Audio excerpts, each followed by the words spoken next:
बहन की विदाई हो रही तो छोटा वाला भाई दौड़ के बाप के पास गया, बोला पापा पापा दीदी रो रही, जीजा जी नहीं रो रहे। तो बाप ने समझाया, बेटा दीदी तो केवल गेट तक रोएगी,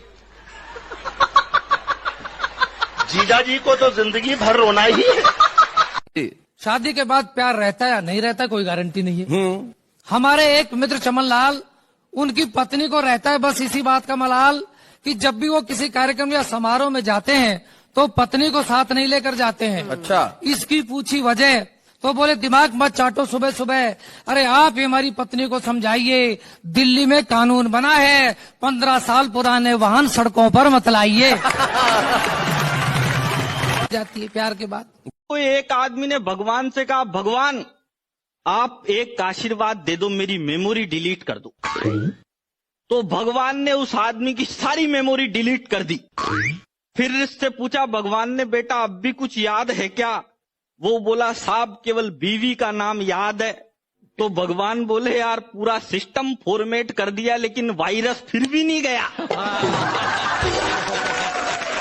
मैंने शोध किया और शोध करके एक ऐसा विभाग ढूंढ के निकाला जिसमें दावे के साथ कह सकता हूं, आपने कभी किसी महिला को काम करते नहीं देखा होगा। उसमें तकनीकी समस्या है, उसमें कभी कोई महिला काम कर ही नहीं सकती। उस विभाग का नाम है दमकल विभाग, फायर ब्रिगेड, क्योंकि महिलाओं का काम आग बुझाना नहीं है। ये सिर्फ वे लोग तालियां बजा रहे हैं जिनके घर में लगी हुई है। नहीं, अगली का एक सूत्री कार्यक्रम होता है, आंख खुलते ही सामने वाले को ऐसी टेंशन दे दो अगला दिन भर घुट घुट के जिए।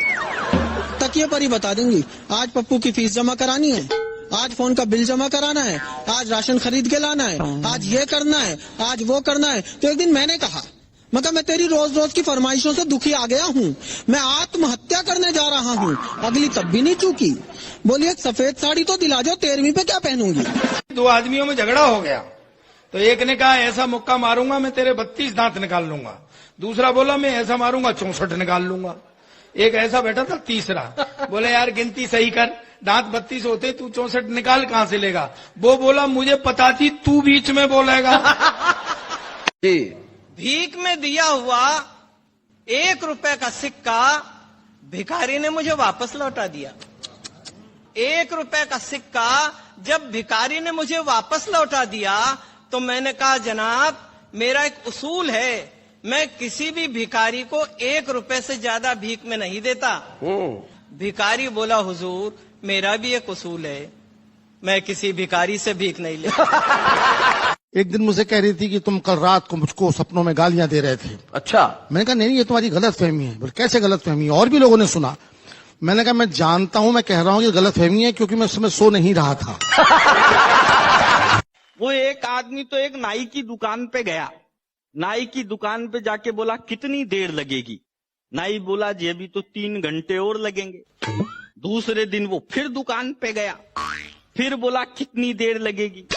नाई बोला जी 2 घंटे लगेंगे। वो रोज जाता उसकी दुकान पे।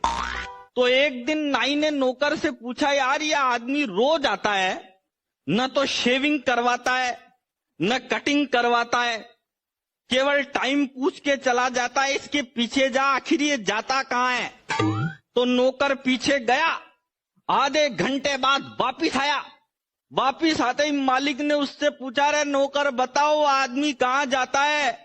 तो नाई बोला, वो नौकर बोला साहब टाइम पूछ के आपके ही घर पे जाता है। शेयर चैट डाउनलोड मौज।